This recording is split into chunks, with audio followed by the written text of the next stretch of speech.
Hannah Mercer learned early that she was the kind of daughter people noticed only when something needed to be done. She wasn't asked about dreams or plans, and no one checked on her when rooms grew quiet. She was summoned when problems appeared, expected to fix what others ignored. Before I continue, please subscribe to the channel, like the video, and tell me in the comments where you're watching from today. For years, she believed the role was temporary, something she would outgrow once life moved forward.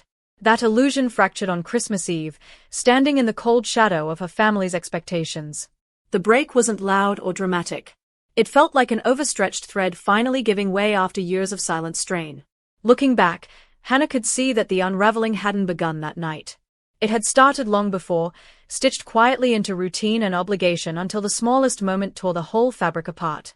Every December, her family followed the same ritual without deviation.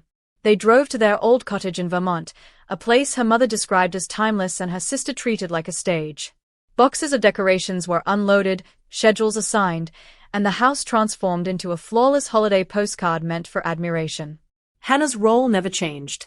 She was handed a list. Not a request. Not a discussion. A list. The work that supposedly kept tradition alive but somehow always belonged to her. Cooking. Cleaning. Wrapping. Managing. The tasks were framed as necessity, never gratitude. Hannah learned to accept the list without comment, folding herself into the margins of a celebration that depended on her labor but rarely acknowledged her presence. That year, the list arrived before Hannah had even removed her coat. Her father pressed it into her hand like a rulebook already written. Clean the house. Prepare dinner. Wrap the gifts. He recited the items with practiced ease, then added that her sister's guests expected perfection. Their mother glanced up briefly and warned Hannah not to mess things up. Then they turned away, conversation finished. Hannah smiled softly, a gesture people mistook for agreement. It wasn't compliance. It was relief. For the first time, she wasn't weighed down by the list because she already knew she wouldn't be there to complete it. The decision had been made quietly, long before that moment. After college, Hannah had agreed to stay home a little longer while her parents worked through what they called a rough patch. That phrase stretched into years. Every paycheck she earned quietly disappeared into household expenses she never approved. Utilities. Groceries. Sudden emergencies that always seemed to benefit someone else. Her sister, Grace, drifted through life untouched by consequence, announcing last-minute expenses with the assumption that Hannah would cover them. What hurt most wasn't the money. It was the silence. Hannah was never consulted or thanked. She simply absorbed the cost. Attempts to leave were met with guilt.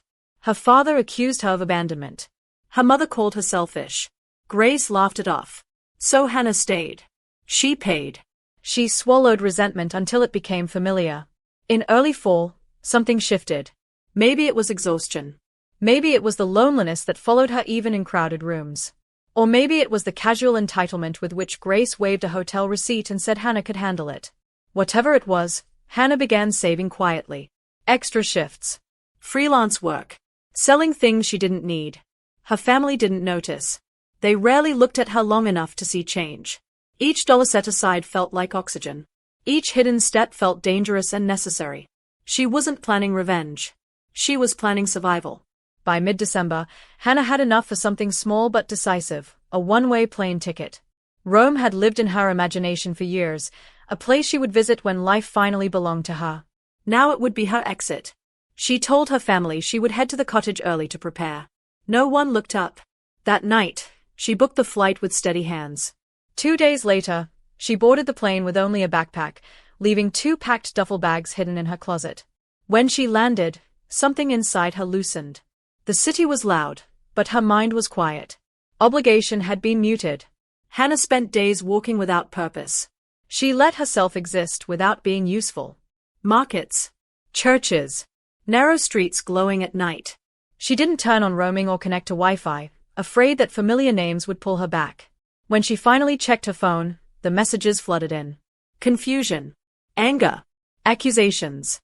Then came a photo of the dark Vermont cottage. "Is this what you wanted?" her mother wrote. Hannah waited for guilt. It didn't come. What she felt instead was clarity. They didn't miss her. They missed what she did. On New Year's Eve, fireworks lit the Roman sky as Hannah watched her phone ring and fall silent. At midnight, she made a promise she intended to keep.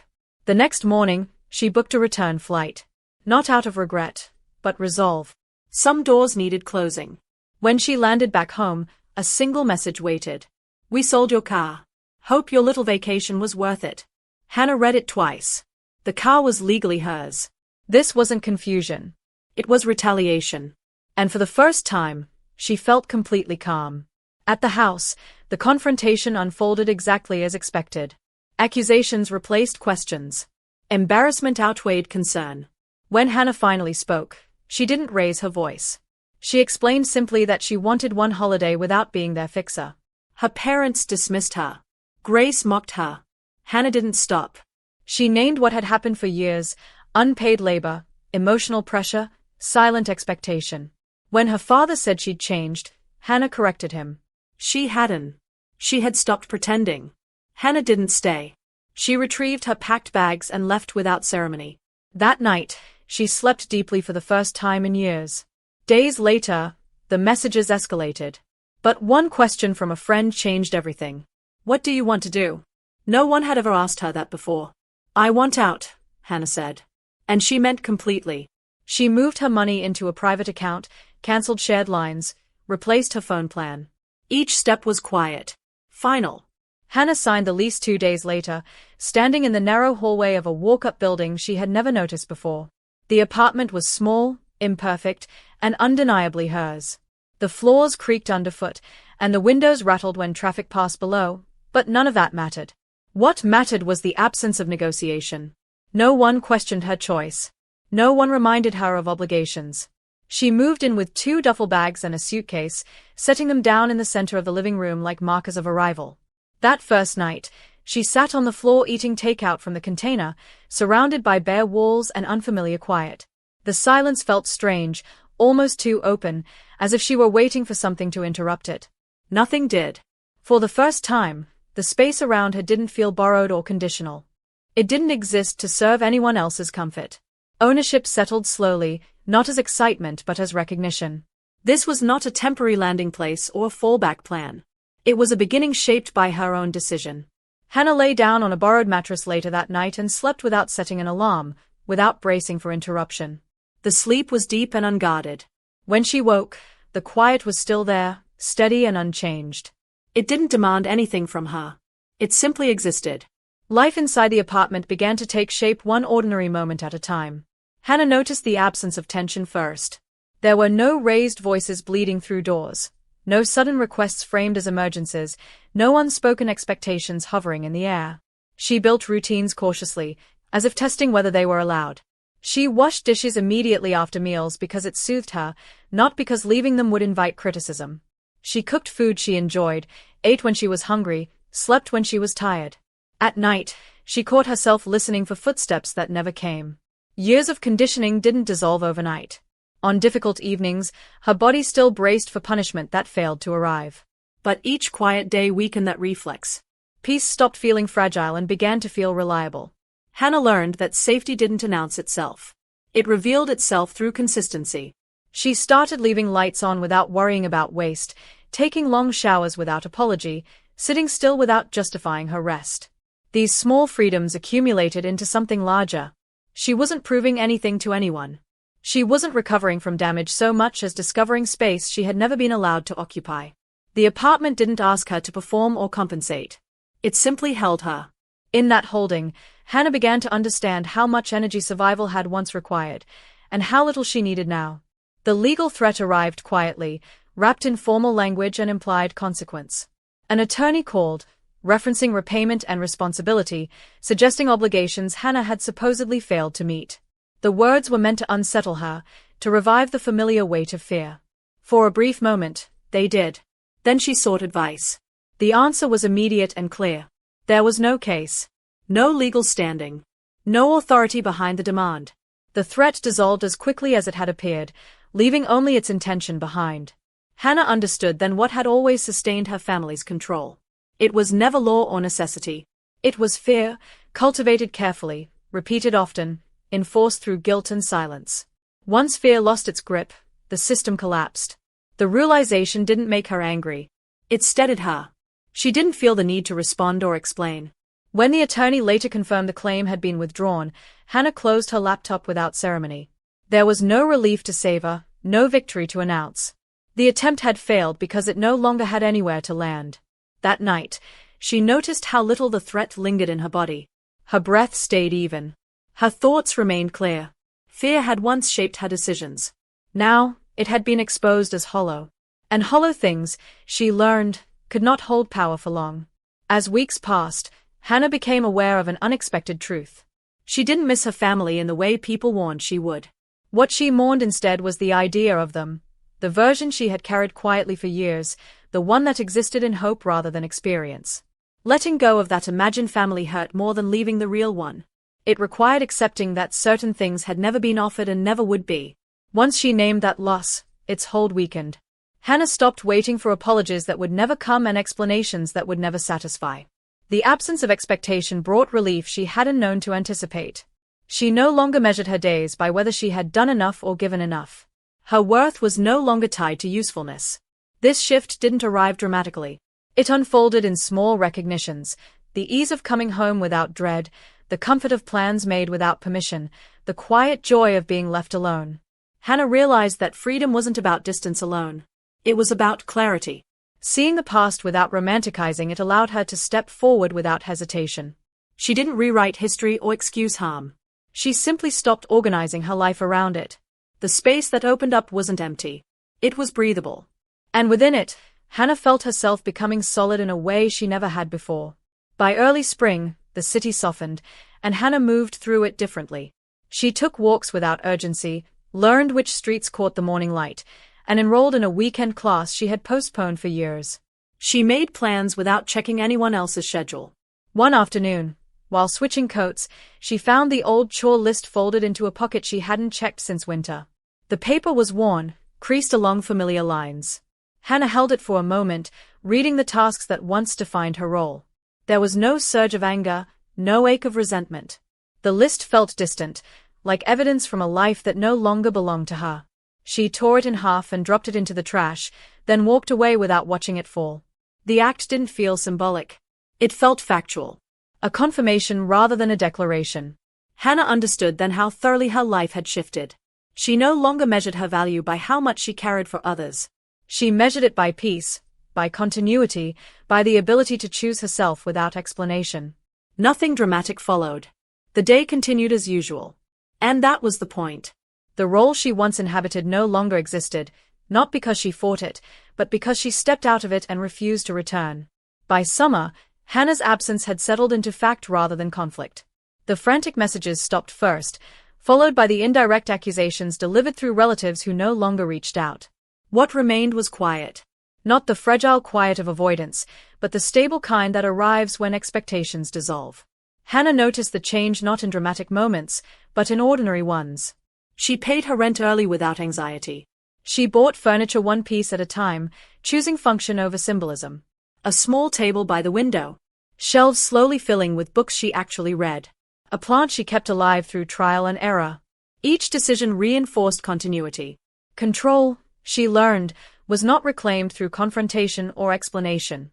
It was reclaimed through consistency. Across town, her family continued as they always had, but without the invisible structure she once provided. Hannah didn't monitor the fallout. She didn't need updates. Distance had replaced vigilance. The system she left behind had depended on her silence. Without it, imbalance surfaced naturally. Hannah felt no satisfaction watching that happen. Only confirmation. She focused instead on her own stability, on building something that didn't require her exhaustion to function. The peace she lived in now wasn't loud or performative. It was practical, sustainable, and it held. In early September, Grace surfaced again, not directly, but through a mutual acquaintance who delivered the message carefully, as if cushioning it would make it easier to accept. Grace was struggling. Things were difficult. She wondered if Hannah might be open to talking. Hannah understood the subtext immediately. This wasn't accountability or remorse. It was inconvenience. For years, reconciliation had been framed as Hannah's responsibility. Now that silence had shifted the burden, the outreach arrived. Hannah read the message once and felt no urgency.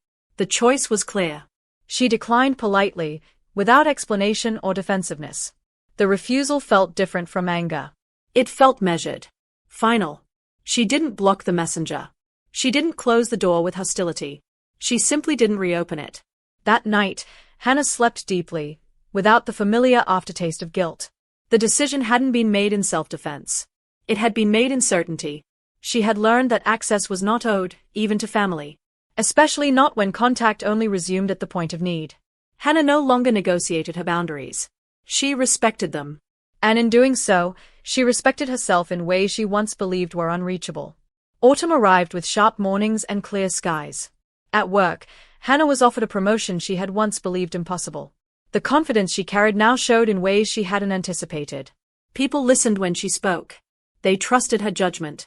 She trusted herself.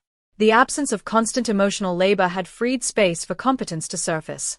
Hannah noticed how unfamiliar stability still felt. It required unlearning chaos, the belief that tension was normal, that calm was temporary. Occasionally, she passed her parents' neighborhood during her commute. The house looked smaller than she remembered. Ordinary. Whatever authority it once held over her had dissolved. She felt no pull to stop. No curiosity. No regret. That chapter no longer asked for her attention. On her birthday, Hannah celebrated quietly with friends who knew her not as a role, but as a person. There were no speeches or expectations. Just warmth. That simplicity felt earned. Walking home under falling leaves that night, Hannah thought about the version of herself who once believed endurance was loyalty. She wished that woman peace. She didn't miss her. Growth, she realized, wasn't loud. It was cumulative. And it showed. In December, nearly a year after everything changed, Hannah received one final message from her mother. It was brief and oddly formal. "We hope you're well." There was no apology. No acknowledgement. Hannah read it once and placed her phone face down. The silence that followed was complete. She spent the holidays in her apartment, decorating only what pleased her. A small tree.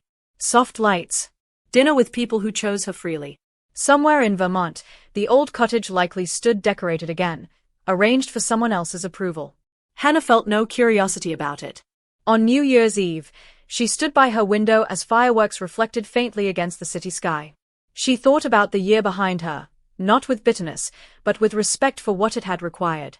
She had not been dramatic. She had not been cruel. She had simply removed herself from a system that depended on her silence. The cost had been real.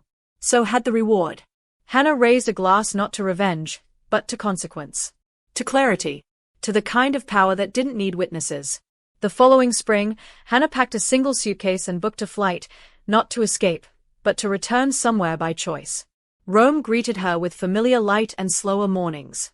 This time, she moved through the city without hiding. She answered messages without fear. She sat in cafes without watching the door. One afternoon, standing on a bridge at sunset, Hannah realized something quietly profound. No one was waiting for her to fail. No one was tracking her movements.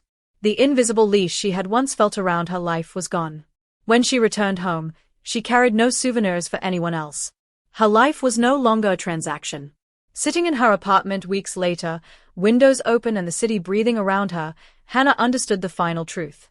Freedom does not announce itself. It arrives softly, settles deeply, and stays. She had learned that the most effective revenge was not destruction or confrontation. It was removal. It was becoming so self-directed that manipulation had nowhere to land. For the first time in her life, nothing was waiting for her to fix. And that, she knew, was what peace looked like. When Hannah returned from Rome, her life resumed without disruption, and that alone felt like proof of how far she had come. There was no fallout waiting for her, no crisis demanding attention. Her apartment welcomed her back with the familiar creak of the floorboards and the quiet hum of the refrigerator. She unpacked slowly, placing things where they belonged, noticing how natural it felt to return to a space shaped entirely by her choices. At work, projects moved forward without drama. Friendships deepened through ease rather than obligation. The absence of family noise no longer felt like loss. It felt like stability. Occasionally, she heard fragments of updates through distant connections, her parents still telling their version of events, Grace still framing herself as wronged, but the information arrived without impact. It no longer stirred anger or defensiveness.